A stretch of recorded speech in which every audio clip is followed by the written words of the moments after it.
CNN's Dr. Sanjay Gupta joins us from Port-au-Prince. And we were saying before we went to break that with everything that you've seen in your career, all the crises, why does Haiti have you the most worried at this point?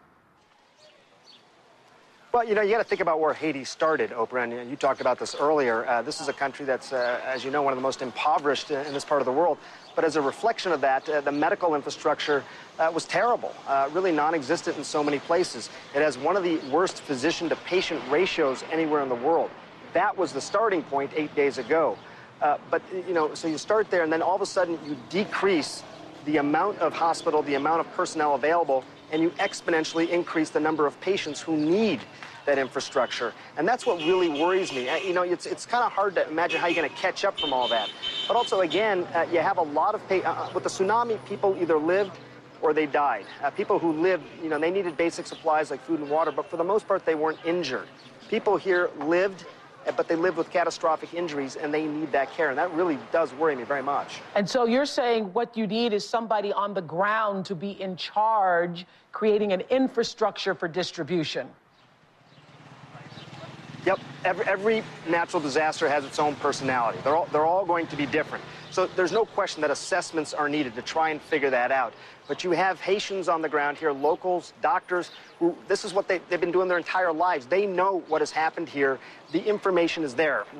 Security is obviously important, but unless you save people's lives, unless you get them some care, the security is not going to matter. And by the way, if you increase the access to medical care, you're going to decrease security concerns. So people are desperate. Right. That's why these security concerns go up. This all dovetails together.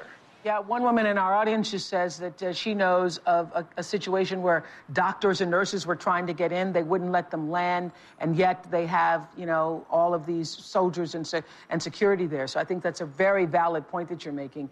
When you, up the ante on caring for people and getting them food and water and medical attention, the security risks will go down.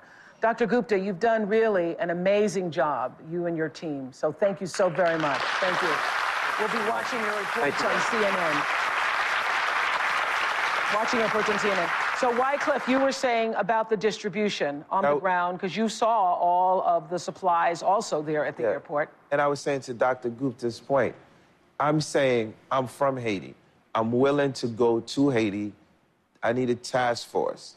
And if they put me in charge of the airport with the U.S., I can help facilitate, get the stuff to the people. And to Dr. Gupta's point, the security will decrease if we get aid and food to the people immediately. Right, because people become violent when there's a desperate need. We'll be right back.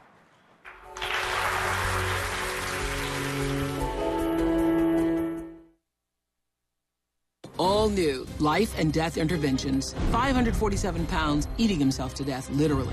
Self-destructing with heroin and cocaine, and a mom guzzling mouthwash to get drunk. At what point did you step in and take the children? Tomorrow. Bonjour, Maman. I would like to take this opportunity to thank you.